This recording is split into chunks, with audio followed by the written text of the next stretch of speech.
For the latest installment in our officer candidate and officer interviews, we have Cindy Dies-Owen from the Arizona region, former international vice presidential candidate. And we are very, very happy and grateful that you have taken the time to speak with us about your experience with Phi Theta Kappa and as a candidate. And so thank you for joining us. Just go ahead and introduce yourself to our audience and share any information that you think would be of interest to us to kick this off. Okay. I am Cindy Dies-Owen, and I campaigned for the Division IV International Vice President position. I attend Northland Pioneer College here in rural northeastern Arizona. I am currently the Student Government Association President, as well as the Public Relations Officer for Alpha Gamma Tau, my chapter. And I am studying agriculture education to be an ag teacher in the future. And so I'll be transferring to the University of Arizona going in the fall of 21. And that's the University of Arizona in Tucson, correct? That's the only one. Okay, just wanted to make sure. I didn't know if they had any. I didn't know Yes. if they had any other additional campi or not. And that was. Yeah, there are. I believe they have some offshoots down in southern Arizona, but yeah, I live in northern Arizona right now, so it's one of these 3 state universities, and it's my favorite. So go Wildcats, bear down. And I will tell you that the agricultural education part is interesting because my community college had a very major, it literally had a building that was about nothing but that. Highland Community College, Omico, has nothing but one building for nothing but precision agriculture courses and instruction. And we actually used to make t-shirts that, and I was never involved with this, so I didn't know much about it. We used to have t-shirts that said, "Does your college have a winery?" And I'll send you that link. Yeah, viticulture. Yeah, Yavapai College here in Arizona has a viticulture program. I was told that our college has the only incubator winery east of the Rockies, I think. So we used to be a winery in town, and our college winery kind of crowded them out actually when we started teaching people how to make their own wine, grow their own grapes and make their own wine. Mm-hmm. It was very remarkable. They sell it. Yeah. It's a huge revenue source for the college. And that's not technically part of the precision ag, but that's the other part of the building where they literally just bought a building that was next door just so they could sell the wine. It's pretty remarkable to see the administration do that. And that's something really that I think can only happen at a community college, especially a regional campus of a community college where it's really part of the city in a way that other institutions would be challenged to be, but a community college puts the word community in it. So it was Fresno State University has a huge ag program, and that's where I'm from. And they have a big viticulture program, and they sell their wines, at the Gibson market. But yeah, back to what we're doing. It's part of all of that stuff makes the experience enhanced. Seeing that kind of stuff happen, and it stirs like that demonstrate why people want to excuse hold on while I mute myself for 1 minute there, and we'll pick up that thought. It's part of the reason why people buy into their community college, take pride in representing it, is because every college has its own character that people really can take ownership of for what it does for the community around them. And that's one of the things that we'll get into in terms of a real element of pride that people have when they use Phi Theta Kappa to that end. So let's go to the beginning of when you got involved with your community college, when you got your invitation to Phi Theta Kappa, and what resonated with you and what you thought, what you saw in the opportunity of membership and what made you decide to join. Okay. And yeah, I muted myself. So just basically what made the decision for you when you got that invitation to join Phi Theta Kappa, and what was the biggest deciding factor in why you wanted to accept membership? The biggest deciding factor for me is it was a goal. So it wasn't, here's the invitation, now make a decision. It was, this is the goal you're working for. Now get there. And what Phi Theta Kappa did for me is it motivated me to keep my GPA high and be surrounded by like-minded learners, whether, of all ages, because I'm on the older end of the spectrum. And I really have benefited from making it a goal to be in Phi Theta Kappa.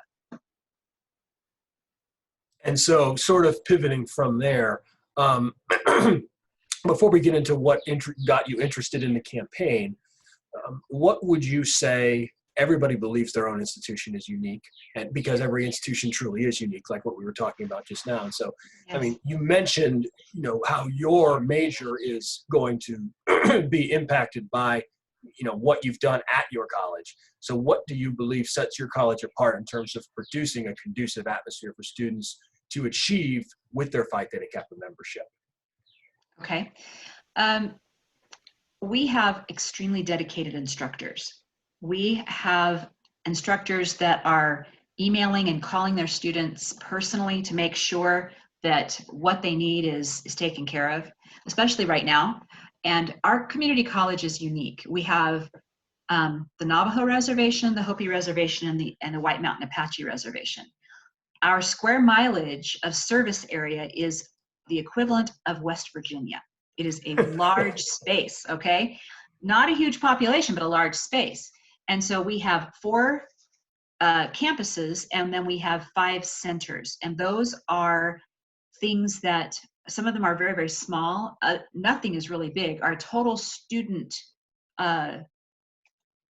population is like just over 3,000 people. So, and the majority of us are between the ages of 30 and 49. So we have that small classroom feel. We have the instructors who are really dedicated to their students, and we cover a huge area. But we find that this is helping people move to the university experience because they're being prepared really carefully for it. And I would also point out that I'm in the non-traditional student boat as well. I'm 30. I started this journey when I was 23. I got inducted when I was 24. And I can speak for the fact that at the 2-year college level, and even at my university, because there's a lot of non-traditionals at my university, so I don't feel that out of place. I've actually had classrooms where I was not the oldest person. I've actually had some classrooms where I was the youngest person, which floored me. But when you get into a setting where there's non-traditional students involved, I always got the feel that when the instructor and those students are almost less of a instructor-student relationship as much as it was almost a workplace relationship where everybody's working toward a goal collectively. And in the case of traditional students, yes, that atmosphere is possible, but it really comes through where it's a real great working relationship where the students and the instructor really forge a bond that would exist in a workplace setting. And so it's really special. And I got that same impression that you mentioned it. And my 2-year college was not a place where a lot of non-traditional students were running around. So it was something that I still got from my experience, oftentimes one-on-one with the faculty like that. So it matters a lot that the institution supports Phi Theta Kappa. That's what I knew that you would be summarizing, because that's the one constant strain in everyone's story, is that the administration values Phi Theta Kappa membership and that they have a profound working relationship with the students. So just sort of pivoting that in terms of when you became involved with your chapter, one of the things that I always try to talk about when I speak at induction ceremonies and that sort of thing is that my college, for instance, was in a rural area. And so you had the significant impediments that people must inherently navigate when they're living in a rural area as youth, which is that there's a lot of temptations to take your life in the wrong direction because of potentially scant opportunities that are perceived. Not necessarily true, but what is perceived. Right. And it can encourage people to get into a rut very quickly. And frankly, one of the things that our volunteer projects tried to tackle was the drug abuse that was very rampant in the county that we were in. And Yeah. we actually partnered with a volunteer clinic, a medical clinic, where dentists were coming to contribute their time because on a pro bono basis, helping out people that were trying to repair their lives after abusing drugs, particularly methamphetamines, because of literally people will lose their teeth and worse through Yes. methamphetamine use. And there was a lot of dental work that would need to be done for people that were trying to rectify their lives and remove that scar from that period of their lives that they were trying to. I absolutely understand. We're one of the highest meth counties in the nation. Yeah, and that's Navajo County is one of the highest meth counties. And yeah.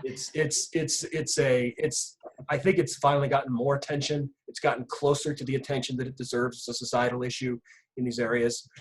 We tried to say to the youth that, you know, the high school age kids throughout our county, because we were right in the shadow of Manhattan, Kansas. So we had Kansas State University out there, and then it's like there's a buffer, and then you have all these small towns around it. First of all, everyone's assumed to go to Kansas State. A lot of people do not know that Highland Community College Wamego is even there. People who live in the city itself and live there all their life did not know our college was there. And so what I tried to point out to people was this educational institution is giving these youth, if they know about it, a chance to give themselves the most seamless, the smoothest transition and opportunity to get a degree that they wouldn't otherwise even know they had. There would be less reluctance to undertake if they see it as, I can get an associate degree here, get my transfer by law protected when I transfer. My credits with an associate degree are automatically legally protected in the state of Kansas. Our legislature took care of that a few years ago, thank God.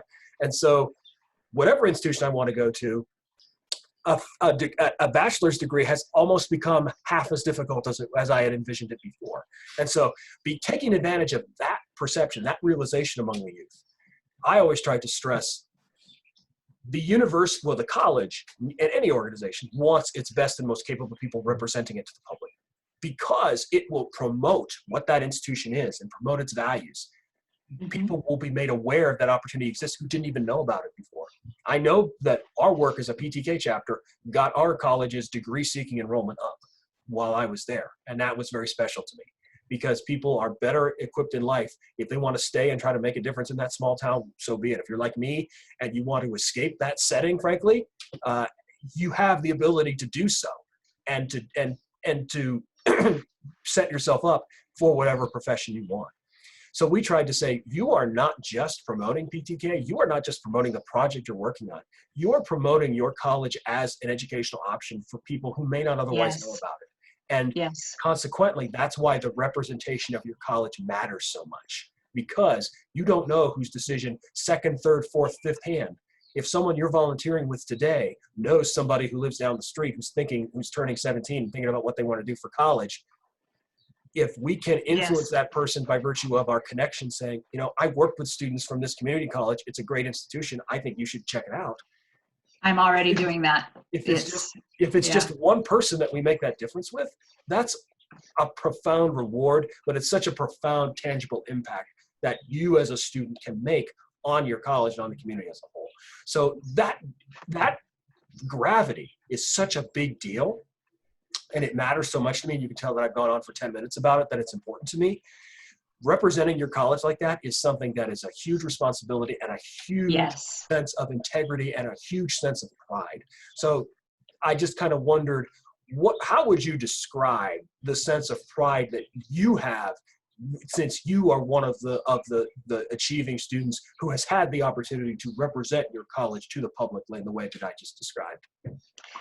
Okay, this is a big question. For me personally, I drove past the campus of my community college before I enrolled really seriously for 17 years. And my children were a part of the theater program that they run. My daughter is now a theater major at Grand Canyon University as well as communications major. This college has just been here, but when I needed it, I saw the miracle that this place is. I was surprised at how much I had not known. So now I am promoting NPC to the high school students. I work with a lot of the FFA kids, and some of them are seniors and they're graduating this year.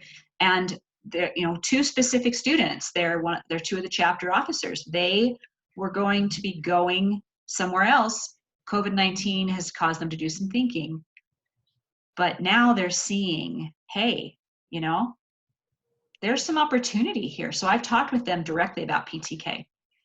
This is what you need to do. This is what the benefits are. Come get involved. Come join the chapter. Come help us grow. And as far as the community college itself, we are the best deal in the state of Arizona. Number two, we're the best deal in the state of Arizona. Number 3, let's repeat that again. And our district governing board just announced that they were cutting the tuition for next academic year for both fall and spring semesters in half. So summer tuition rates will be all year until I finish my degree and move on to the University of Arizona. It's a deal. It makes sense. And with the Arizona transfer agreements to the major 3 universities here, we have, you complete what they call the AJEC, the Arizona General Education, and it is seamless. It is so much easier, and it costs a whole lot less. The community colleges in Arizona are amazing. I did not know that before I enrolled full-time. I'd taken a class here and there. I took a tree class, I took a Spanish class, I took an sewing alterations class, but when I needed to get serious about my education, it was right here for me. And the fact that we're spread out and we serve so many rural communities, it is the best deal around to get you to that next step. Yeah, it's truly an incredible sense of reward in addition to the ownership that the student takes. And it helps particularly with young students who are just getting their first opportunity to take any sort of ownership in a leadership role. That sense of ownership is very vital for them, because it's probably the first time that they've had the opportunity to take such ownership and get something tangible and intrinsic out of it at the same time.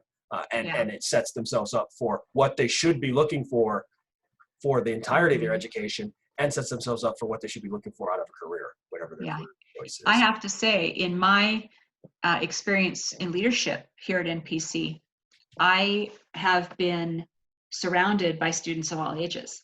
And I love that. I love that there's collaboration. It's not those that are on the younger end are kind of don't mingle with the ones on the older end. We all are working together and we're learning from each other. I'm learning from them, they're learning from me, and I'm not the oldest. Yeah. I'm not the oldest. Education, not the youngest. Education is the first thing and the most important thing, front and center at all times. And that wouldn't be, what you just described wouldn't be possible if that wasn't the case. There has to be the prioritization of education from the get-go for everyone. And so that's the beauty of the system, and that's the beauty of why people then really want to get involved with Phi Theta Kappa, because they love their community college. And so let's pivot that into then sort of when you started getting involved with your chapter, what was the original source of that interest in an international officer campaign for you? What started to grow to peak and grow your interest in that prospect? My interest. I'm trying to figure out how to even make this make sense. I, as the SGA president, sit on a couple of committees. And I was sitting in what's called the SPACY committee, Strategic Planning and Steering Committee. I have to always think about that name. And my advisor, at a break, I turned to her and I said, so April, and this was January 24th, as in this January 24th that we just had. And I said, April, I'd like to know kind of where you see me in the chapter leadership this next academic year, because I have to be thinking about that right now. Here's some thoughts I have. And she stopped me and she said, Cindy, I want you to run for international office. And I looked at her and I said, you are out of your mind. And the next thing I said was, April, younger students run for that. And she countered with, Cindy, there are a lot of Phi Theta Kappa members who are older students like you, and you can represent them. And I had never considered that, ever. I had never considered that. I had seen myself working on the local level. I like to work on the local level a lot. And when she said those words, I was like, what? And she says, well, if you don't, do that, at least run for an Arizona region office. I think you'd be really, really great. And I'd like you to consider, running for international office. And I was just blown away. And so she says, I'll send you some links. And so she literally is on her computer sitting next to me, sending me links. And I'm like, okay, well, and so I didn't have that ramp up of preparation or thought. It was just, oh, okay, the deadline's in what? 2 weeks, 3 weeks? You've got to have all these things done. Oh, and you've just started your heaviest semester of the entire time you've been here. And I have to tell you, I literally was like, there's no way. There is no way that this is possible for me to do right now, because I'm trying to earn the All Arizona Academic Scholarship. I apply this coming fall. I'm not blowing that. So I pray about a lot of things. I believe in God, and I believe that there is direction there for me. So I prayed about it. Well, God's answer was, I want you to look at IO, which is International Office. And I was like, so I ignored it. And then, you know, I would have these little thoughts. I want you to look at IO. And I finally was like, fine, I'll look at IO.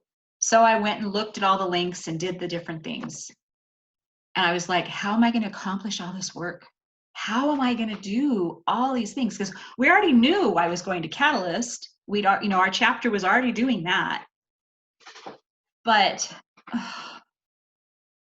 all I can say is I ran for IO because my advisor suggested it to me on January 24th, and God backed it up. And yeah, that's how I got into it. Well, her perspective and the arguments that she made to you are absolutely right, and it's refreshing to see that because it's a need. I know there was at least one other person running at a division level that would have fitted that category as well. So it not having paid close enough attention to past years to see there's always been a strong representation of international students. Oh yes, always, yes. So, but I'm not an international student. Right. So it's to me, it seems like the logical next step that, why isn't this happening more frequently? I look back at my experience when I was in my chapter, and I was only in my chapter for a year because I was part-time my first year. And so I was only active during the second year. But I look back and think that if I had been full-time that first year, what could I have possibly done? So there is a what if factor for me in many ways. It worked out for the best because I left everything in the tank to try to do something as an alum. And that's become the passion that I still have inextinguishably to this day. But I'm very happy that be thankful you have an advisor like that who, in many ways, people need, even if they don't realize it at the time, they need people like that to be an inspiration and to push in many ways, like it sounds like she was. I have to say at NPC, we're all such a different range of ages, and I'm easily her mother's age, easily.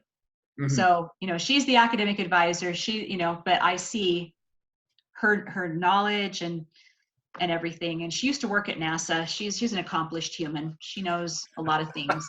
So, but that suggestion just blew me just completely. I mean, I'm not speechless very often. I might choose to be quiet, but I'm not like stunned and speechless. Yeah. I was kind of stunned and about speechless over that. That I would say, out of all the narratives that I've heard for the why of IO campaigns, probably is the best. So you've taken that mark for sure. Just that's probably the best. The surprise. Oh well, it's even better because I was only inducted in November. Yeah, and that's my first PTK meeting was the previous February. So February of 19, I went to a PTK member and became a provisional member right there. There were 3 people in the meeting, and I was then 10 minutes later the public relations officer as a provisional member. That's like what happened to me at my chapter because we were so small. I joined and they asked me to be an officer at my orientation meeting. That's a true story. Yeah. They knew I was majoring in accounting and wanted a treasurer. So there you go. So you were a treasurer. And that's that grassroots element is just beautiful. It is absolutely beautiful. So it's something that I'm very grateful that PTK gives people a chance to do. Well, the thing that's So, interesting, I mean, but I want to say quickly, is so many of these candidates, they have been they've been chapter officers, chapter presidents, then regional officer, then, they've got all the regalia. And here I am with my beautiful pin that I'm very proud of, and my 5-star competitive edge, and my, chapter officer pin. I really, there were times when I felt like I had no chance for any of the things that became important to me. But it didn't matter in the long run. It really didn't. I it's felt that I was heard just as much as somebody who had all the regalia on. definitely, definitely, and that's meaningful. That's meaningful, and it shows that's a cultural thing from the top, but it's also a cultural thing in the grassroots from both directions, where it's something that doesn't even necessarily have to be imparted. It's just the type of person who's dedicated enough to the community college has that respect almost innate in them, and has that instinct innate in them. So Right. that is refreshing to see. And your Phi Theta Kappa pins, you're 2 ahead of me, because all I have is my membership pin. I don't have my all-state academic team medallion with me, although I should be wearing it for these, right? And it's right over there, literally. but I don't have one of those yet, but I'm getting one. Yeah, I'm gonna try. I was actually the first person from my campus to get nominated for that. And honestly, at a chapter like yours, or most chapters, I wouldn't have had a prayer of getting we have some unique opportunities here because we have 9 locations. We can give out more than one. Mm-hmm. So that's the beauty of it, is my college has a main campus and then 5 regional campuses. And I was the first person from any of the regional campuses to get a nomination, because no one had even heard of it until I went to my advisor and said, "Do you know what this process is?" And she, "This is very interesting." Because I want it. Yeah. And then she took 2 months in negotiating with main campus to get this login and that login and the other login, and what you need for your essay, and blah, blah, blah, blah, blah. And I had to get this and that letter from your advisor and from the reference and blah, blah, blah. Fortunately, references weren't hard to come by for me because I'd been at Highland for a while. So I had a bunch of instructors who were glad to try to help me in any way they could. So, but now it's refreshing to see after that, almost every year I've managed to go back there and help people fill out their applications for the all-state academic team, and apprise people of what they're going to need to know and how much they're going to have to do in preparation in advance, and even tell them what points they should be emphasizing in the application when they talk about our volunteer partners that our chapter has. And so those factors like that, that's a way that an alum can give back as an individual, regardless of anything else that we're going to get into later. That's a way that I wish alumni would, as individuals, regardless of what they do else, that they would stay connected with their chapters that way. And it seems like there's a lot of activity, particularly when I talk to people from middle states. They're all over it, where this person came back and helped me, and that person came back and helped me. And so, the scholarship applications part of it, I wish there was almost something official that Phi Theta Kappa could do to connect the alumni with their former chapters, to help them just on nothing else than scholarship applications, because it's something that I feel a responsibility to do, because it goes back to representing my college. And so after several years of helping those people on those applications, last year was the first time our campus got 2 nominees at once, because it was very rare that more than one person would want to go through the process. Last year they got 2 for the first time, and one of those is going to be the president of our alumni chapter at Washburn, because she followed me here as a surprise. So good. It's very special to see that. So then we can pivot toward, basically what, as you acclimated to the process and made the decision in this manner that we discussed, with what made you decide to take the plunge. When you took the plunge, what did you decide as the focal points and emphases of your campaign? And what do you think across the board are the biggest priorities for PTK in the immediate term? Okay, so first part of that question, and I may ask you to remind me of the other part. No worries. First part, I decided to focus on authenticity. For me, I am who I am. What you see is what you get. I'm not one way on camera, one way off camera, one way in, I'm the same in my own home as I am out and about typically. And unless I'm really, really, really pissed off about something. So authenticity for me was really important. And I wanted to show that Phi Theta Kappa was for everybody, and that everybody had a seat at the table. and that the way that you got the most out of Phi Theta Kappa was action. I created a hashtag PTK Passion for Action. And I stand by that now, and I will continue saying that. We have to be motivated at the chapter level and the region level in order to really see Phi Theta Kappa grow, because then internationally we become stronger. When we have strong chapters and strong regions, then we see the fire really starting to take off. Grassroots. And grassroots, that's again, back to that local level, making sure. So, not winning the IO position, I had a win plan and a lose plan. And my lose plan was much bigger than the win plan. It involved a lot more. And I'm really, honestly, very glad that I get to do my lose plan, because that's where my heart is. And that's what professional life is all about, is the contingency planning like that. And so Right. obviously you having, a wealth of life experience as it is. I don't know if it's a wealth, but I have a little more than some.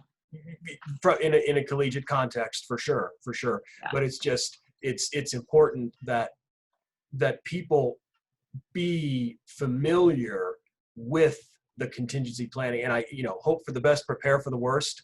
You made your worst probably the best, and that's, yep, I did. That's I did. That's important. Yeah, we're working it right now. So this week and next week we find out how I will continue to serve in the SGA, how I will continue to serve in Phi Theta Kappa. There's a lot there, and I'm just really thankful that Tyler McKenzie said what he did in that intro video that you all, that all the IO candidates watch when you're thinking about it. He said, have a win plan and a lose plan. And I did. Mm-hmm. Now, the second part of the question, you need to loop me back around to that, because it's gone. You actually covered it in great deal in terms of merging them both, in terms of what are the important priorities for Phi Theta Kappa today, and you pretty much covered it in terms of that grassroots strength. Yeah, I do have one more thing I'd like to add, though. Definitely. Fellowship is huge. If you are a Phi Theta Kappa member on paper, but you're not involved in fellowship, you're missing so much of the experience. And I'd like to see more chapter to chapter fellowship, sister chapter ideas. I'd also like to see more region to region within divisions. I think that would be a really good thing. I had somebody reach out to me who was, turned out, I kind of stumbled across a voting delegate without meaning to in Hawaii. And I really thought, that got me thinking, how could we increase fellowship? How could we do this sister to sister chapter thing? And fellowship to me is a really big part of this experience. So that's the thing I wanted to add. It's we've actually talked about the prospect of sister alumni chapters and sister alumni associations. Oh. Well, Arizona's starting one. So and that's very good to hear. And so I'm thinking of having regional alumni associations be sister colleague associations, mm-hmm. and the university-based PTK alumni chapter, which I probably have become.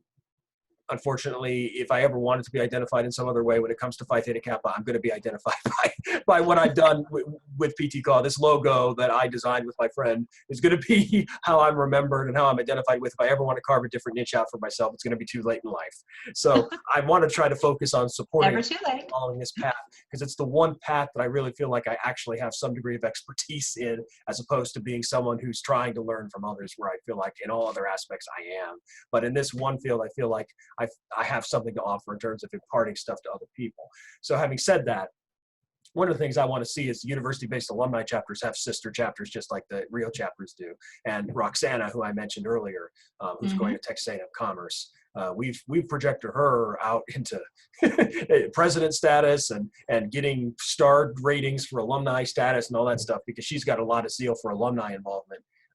Probably more so than anyone I've ever met, except the people that I've worked with here directly. My mentor, my PTK alumni, mentor, Lori Moore.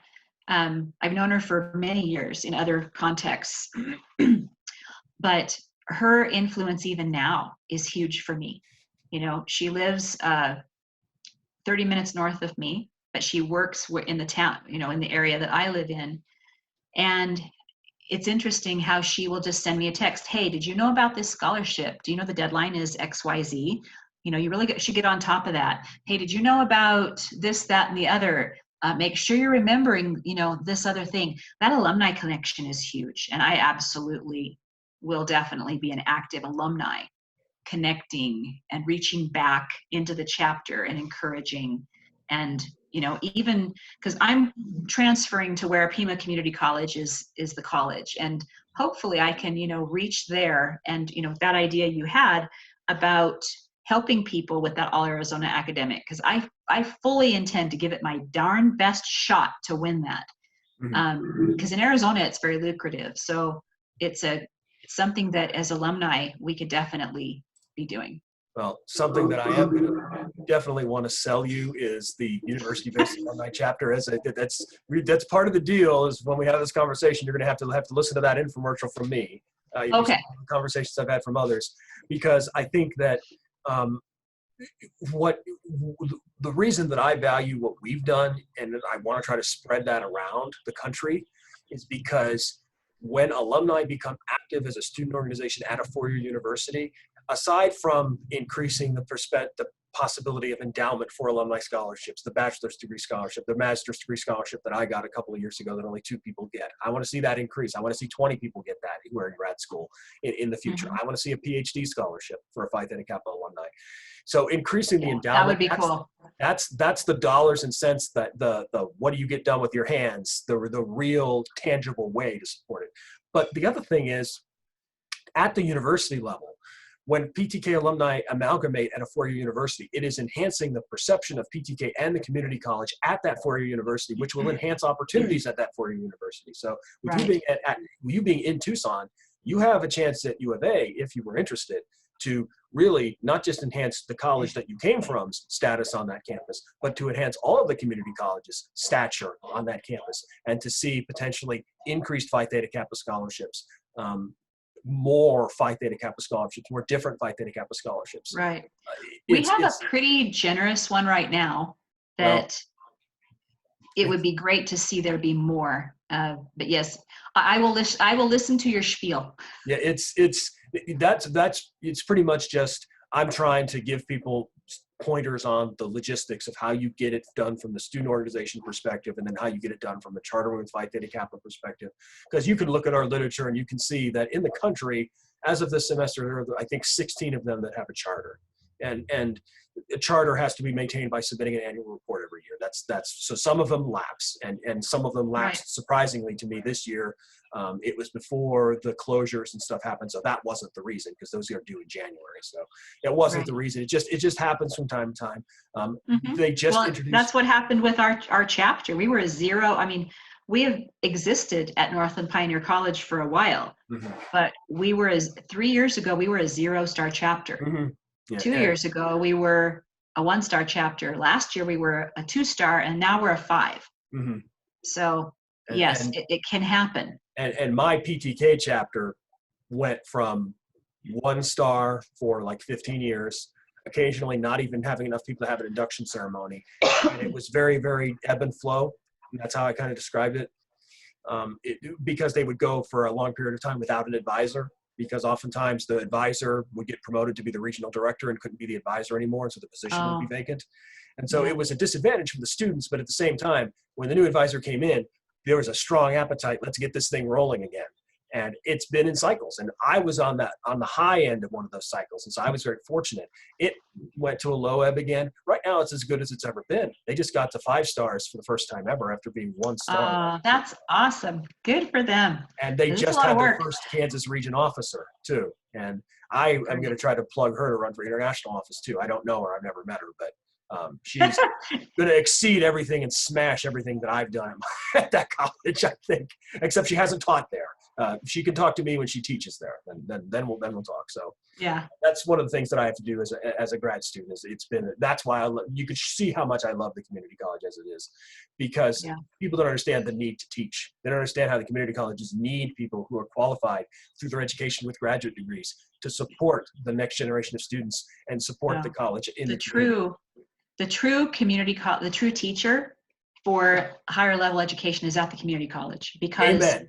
most of the time they're at universities to do research, and they're not teachers, and frankly they're terrible teachers. You want content and you want somebody who cares about actual education, then you look at these who are choosing to teach at a community college and stay at the community college, not just, okay, I'm going to put in my dues for a few years, then I'm going to move on to the university. And what's nice is I will give my university a ton of credit.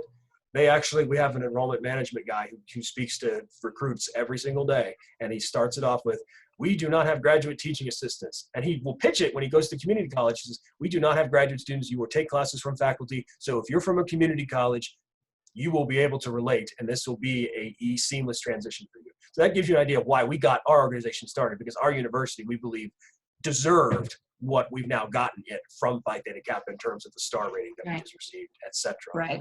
So it's very, very beneficial, and I those are the two things I always try to recommend for people is the university-based PTK alumni chapter, and then for people that get master's degrees or other qualifications, because I don't have a master's degree, but I learned I'd actually be qualified to teach a course like fundamentals of math or beginning algebra at a community college if I wanted to, just by virtue of having an undergraduate math degree.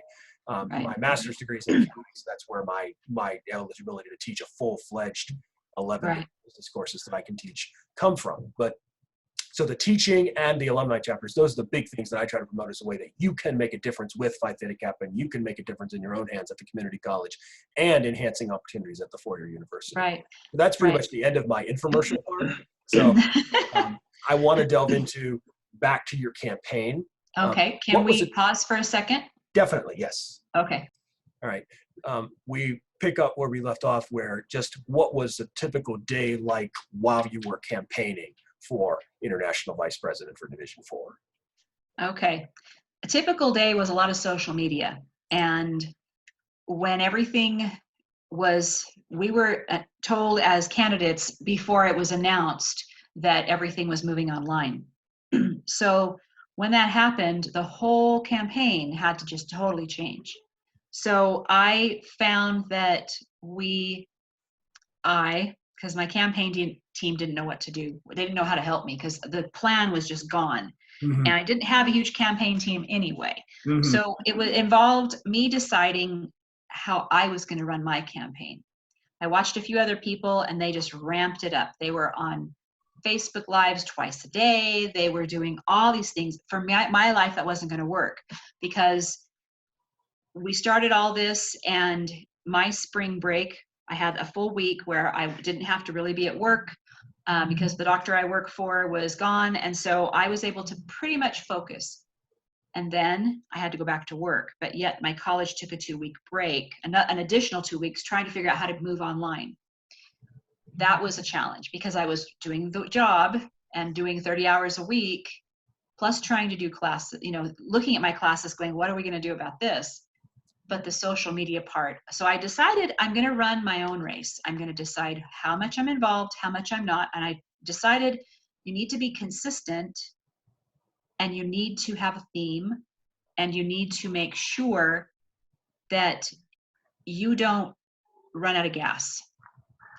And so when everything changed, it changed a couple of times. And suddenly a campaign that was supposed to be like 2 weeks went to 5. And that was just, wow. So the typical day was, okay, you need to do at least 1 post today. Sometimes I would do 2, but typically it was 1. But I always made it meaningful on things that were important to me, and covered the hallmarks, why they were important, covered the livestock I'm involved in, covered why I'm going into ag education. So, but yeah, it was a constant focus. And that was, the amount of time it took was almost a little surprising to me, because it was, okay, you think you've got it done, and then, oh, wait, I got to look at that now too. I've got to figure that out. So it was a lot. So then, in retrospect, with the campaign being completed, what would you say was the most rewarding or practical or tangibly useful part of the campaign that you will look back on fondly, or that will be of use for you as you continue your education moving forward? Boy, that's not a single answer, but I'm going to try to condense it really fast. Yeah, I was loaded, I admit. Yeah, that's loaded. For me, the first thing was the letters of recommendation that were written for the application. They just blew me away. I was so built up by those letters. I just could hardly believe that somebody believed those things about me. And I thought, are you writing fiction? What are you doing here? You know, because I know myself. But when I really sat down and looked at those letters, I thought, you know, I have built a reputation. I've built a legacy, but I did it incrementally, so I didn't really see it happening. The other really big takeaway for me was learning how to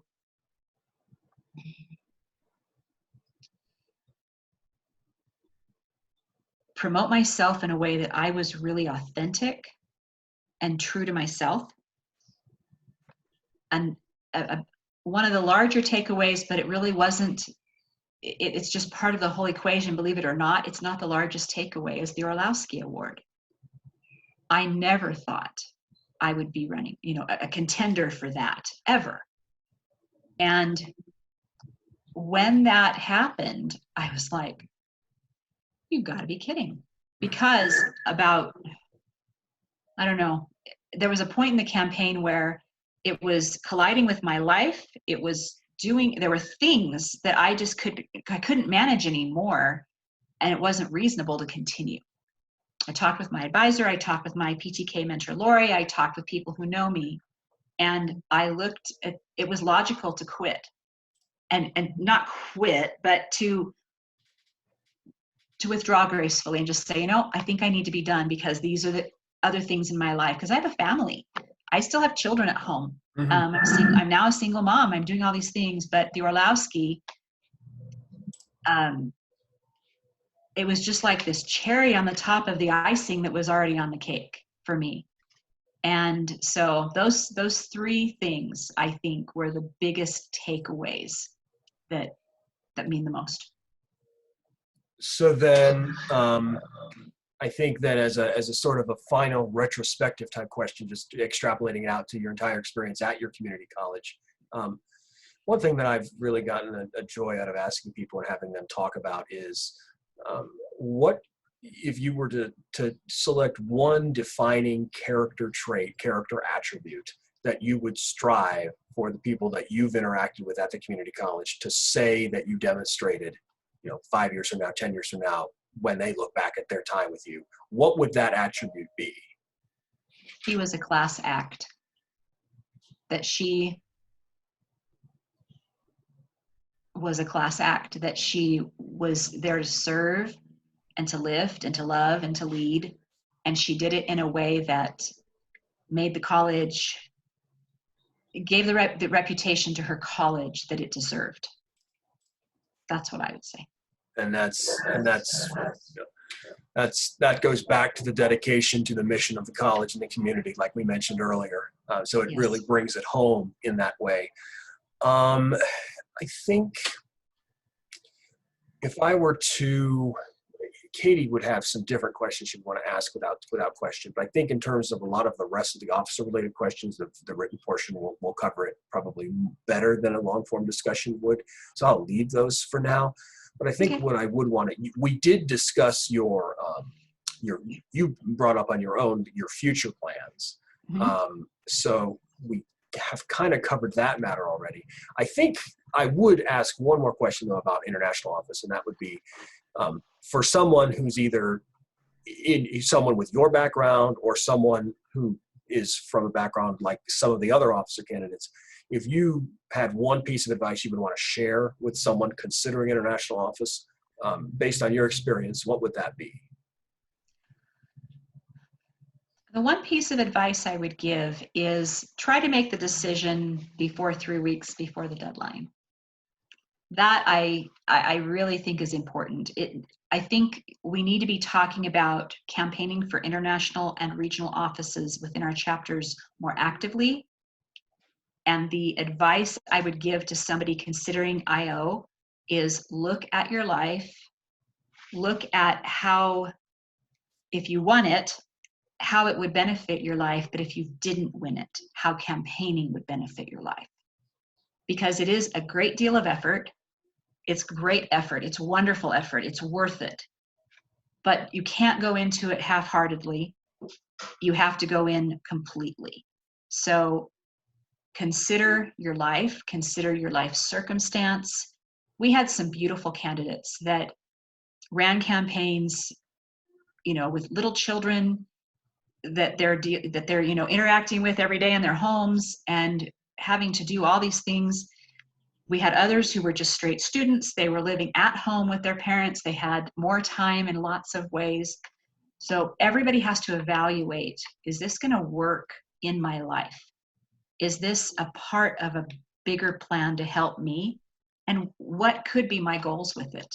Because it's not about the winning, it's about the running. It really is. And Christopher Hunt, he ran for an international division vice presidency for Division 4 2 years ago, last year.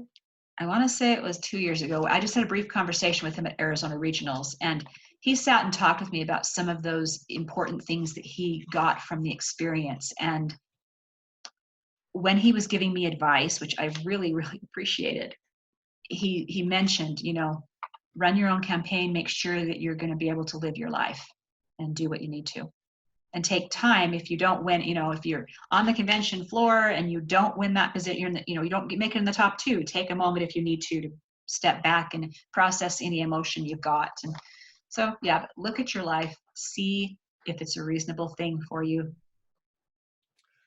So then I would then transition then into just sort of more of you already talked, because we talked about U of A and your intended future plans. Yeah. I would just kind of like to take the latter part of this just to sort of give you a sort of a combined question / advertisement again about the role of alumni. And I think then, because you have a perspective that's valuable, for some people we've asked them, what message would you have for alumni as a whole? And then while you answer, I'm actually going to look for a particular link that I want to show you that I forgot that I could screen share. So while you answer that question about what message would you have to PTK alumni across the board, whether they're at the university-based alumni chapter level like we are, or if they're alumni who are someone like, say, Michael Story, who I think was the international president maybe 20 years ago, and now he runs the Illinois Regional Alumni Association. And at Catalyst, I think he's the guy who hosts the Scholars Bowl. He's the Alex Trebek moderator. And I haven't been to a live Catalyst, so I have not seen it yet, but I've heard. I was an usher 2 years ago when it was in Kansas City, and it was something to behold. I was only there for the last day, but that was very special. And it was actually particularly special because I was at the international alumni meeting that's held every year, and they opened it up for questions. And I asked a question about a charter for an alumni chapter, and then they said, "Would you explain a little bit what you've done?" And so I started explaining. The lady said, "Here, let me give you the microphone so everybody can hear you talk about this, because I'd like other people to hear about this." So I ended up speaking to the whole assembly. And after I was done talking, and I talked about what we had done, a guy, and I can name drop him, Sean Deary, who had just gotten done at Suffolk County Community College in New York. Leanna's College. He approached me afterward, and he was in his first year at Stony Brook. And he said, I've been trying to do what you've done at my college. There's nothing like this anywhere along the Eastern Seaboard. And we want to see if we can make this happen. Would you please give us all the information you have?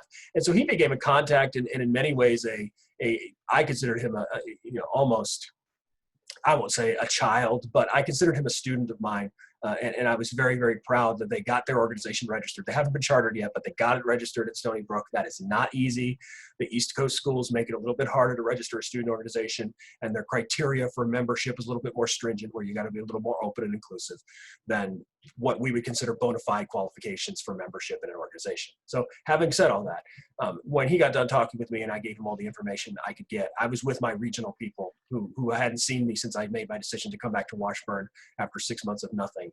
And so it was pretty emotional for me. And yeah, I got choked up after I was done talking with him. And I don't think I've ever admitted that to him. So if he ever hears about this conversation, it was very special, because there was a guy who was espousing the ideals that I had been pitching to my university and to people around me for years. When we got this organization off the ground here at Washburn, he was espousing those same ideas at his university, and what he envisioned it could do for individual students, and how students could get the most of their experience at their university by utilizing their Phi Theta Kappa status. And so it was very, very special for me. That's the only Catalyst I've ever been at. I'm going to be leaving Kansas when I complete my degree, hopefully, and probably somewhere on the East Coast, and I may be closer to a typical Catalyst spot. So I'm hoping that I can participate in Catalyst in the future, when Catalysts are safe to be held in person again. So with all that being in mind, yeah, you will, when it goes back to normal. I think they did a pretty good job. I wasn't participating in the webinar this year, but there's nothing like a real Catalyst. As an alum, I think it's special because there's a greater sense of security. It's, wow, I don't have anything on the line right here. I'm just here to take it all in. And so to provide people with information and try to help them make the most of it. These are the guys on the front lines, and we're here to support them. And that sense of security, I think, really makes it a wonderful event and a wonderful atmosphere. So having said that, I will go back to what I was originally asking you, because I got off on a tangent there when you mentioned Catalyst. What message would you have, if any, just a big pervasive message to alumni across the board? Well, I'm not an alumni yet. So my message would be, go in and help those chapters that are floundering to get back up again.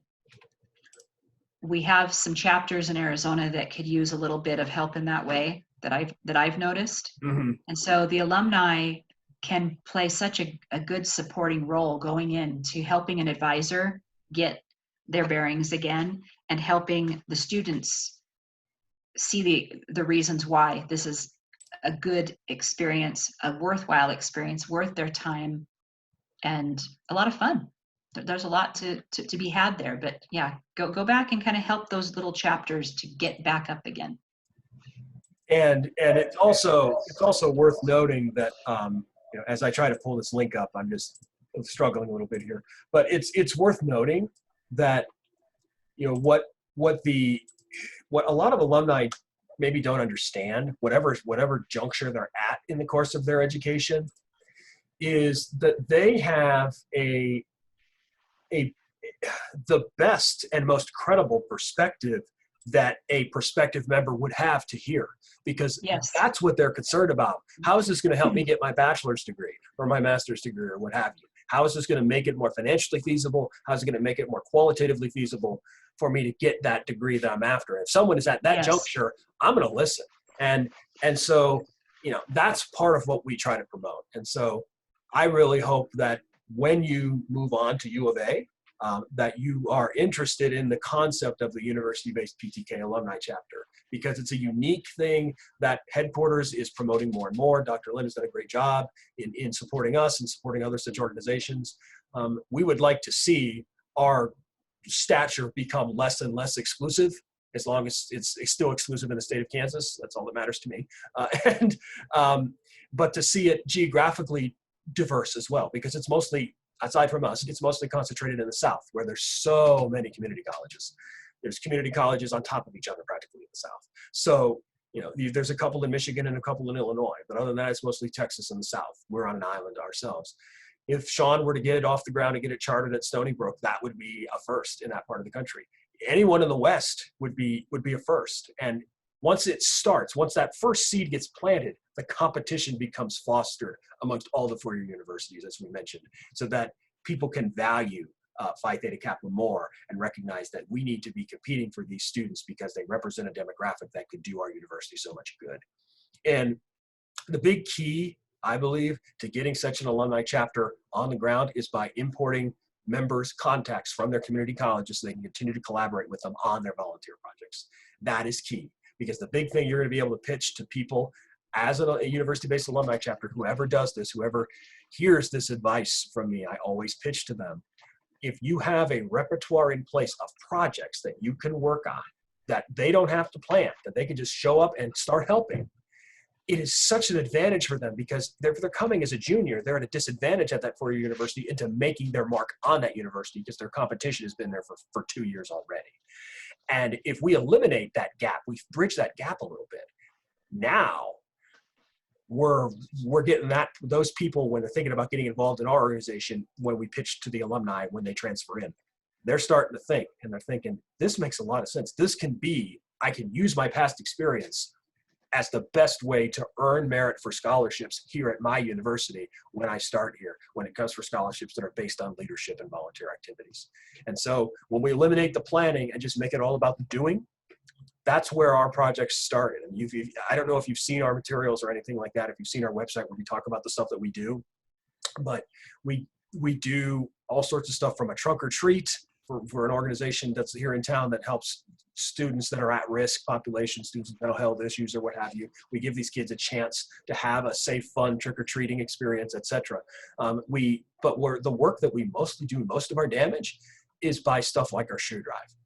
Because number one, the box does all the work, because we literally will have people, we'll leave our boxes all over campus and ask people all over the place, please donate shoes for people, for the local ministry here in town that distributes them to people in need. Right. And once we do the promotion, the box is doing all the work. A person doesn't have to be present.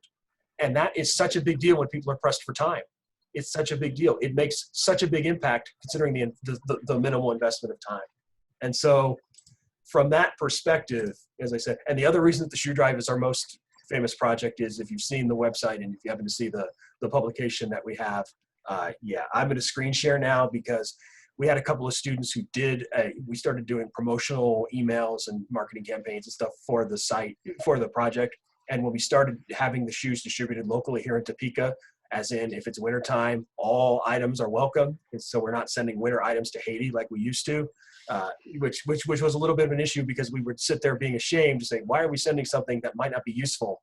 And the people always told us, look, it's raw materials no matter what, so don't worry about it. But when we started staying locally, some of the members came to me and said, can we do some extra promotion for this, like some photo shoots and stuff? And I said, sure, knock yourselves out. Yeah. Just do it with class, whatever you do. And so they started doing these photo shoots, and they came up with the slogan and stuff, and it went viral. And actually, our newsletter cover, I'm going to show you this. This was the photo shoot that a couple of our officers did a few years ago as a way of promoting it on campus. That's great. Flyers everywhere. And these two, frankly, got a little bit, their heads got a little big after it, because they became extra famous here on campus. But to give you an idea, hey, everybody needs some time. This lady was a cross-country runner, and this lady is a professional opera singer. And they were the unlikeliest tag team, but they became linked together forever. Anyway, now they all want to do this now, so now they think they're really cool. So anyway, you never know, but people, because of our promotion of our activities, that in turn has enhanced the profile of Phi Theta Kappa, because when people find out about what we're doing and find out about our viral promotions or what have you, now they're saying, who is this about? What are these people? Oh, they're from the community college. Oh, this person went to Allen. This person went to Highland. This person went to this one, that one, the other one. And I have faculty when I walk around our buildings who literally ask me, how many shoes have you collected so far? It's not hi, not how are you doing? It's how many shoes have you collected so far? Right. That's become how we're identified. Good. And so that's just a simple metaphor as to the type of reward that we've been able to derive through the activities that we've done. And people have gotten scholarships, they've gotten awards based on what they've done with our organization. And I couldn't ask for anything more in terms of being a source of pride. If you're the source of reward, tangible and intrinsic both, for your members and for people who have that commonality of experience with you, there's nothing more rewarding in the world as a college student, I swear.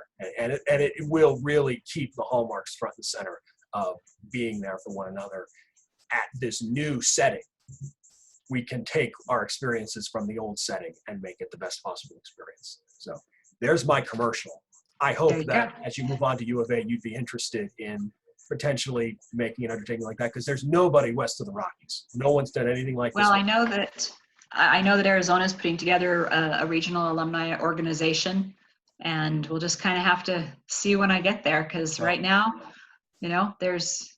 I know I'll be part of the region, alumni, and we'll see kind of how it can grow. So if you do decide you are interested, obviously your university has to be interested, the region has to be interested. I don't see why they wouldn't be. Typically people are saying, go knock yourself out. I don't know how much I can help you, which is what some of our people have gotten. It's going to be, you're going to have to do the homework.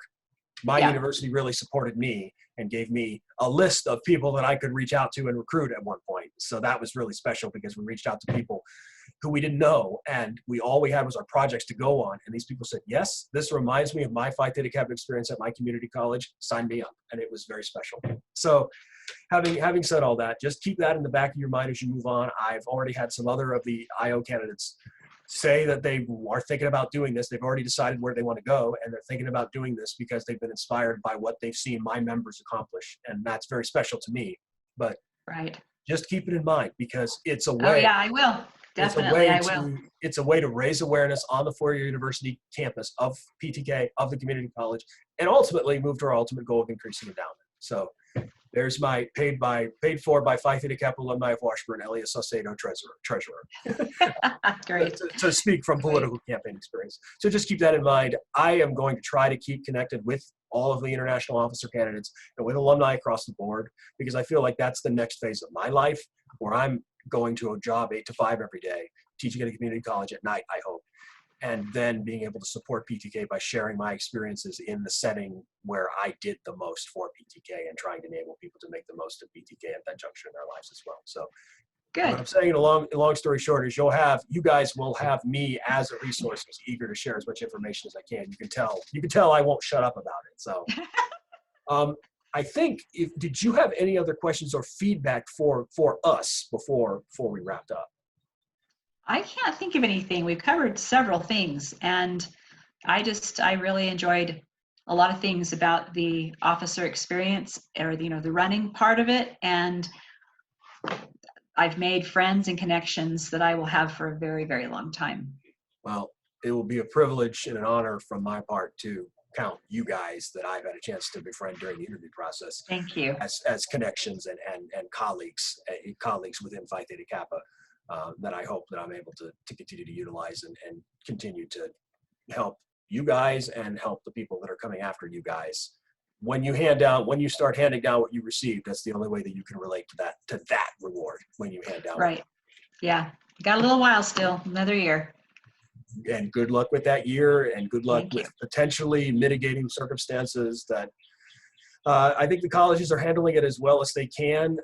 And I think the best students are making the best of it. For me, I only have 3 weeks. I only had 6 weeks to have to put up with a new setting. I didn't have the internet at home, so this is all new to me. I had to get internet at home literally about a day before we got locked down. Oh boy. So it was a race against time. That is a race. It was very hard, and I've gotten acclimated to using this thing right here and using this program and stuff. And I think my motivation to become acclimated to that has been enhanced because I'm using this stuff also for Phi Theta Kappa purposes as well. So, Cindy, thank you so much. You're very welcome. Your generosity, it's been a pleasure. Sharing your time and sharing your experiences like this. I will send the written portion to you as well. I'm going to send you a few links, but it may not be until tonight or tomorrow morning because I got to finish. That's fine. I've got a geology assignment, paper stuff. For people watching this, I have to finish a take-home exam in mathematics statistics 2 because I'm getting an actuarial science degree to complete to augment my accounting degree. So.